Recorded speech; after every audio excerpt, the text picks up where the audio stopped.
let's talk about the box squats. So your weight is going to be in the goblet position, elbows stay forward.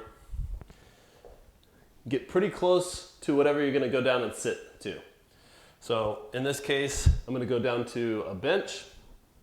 I'm going to inhale and then lightly touch your butt down to your target and stand back up. This is just to get you moving the same distance every time.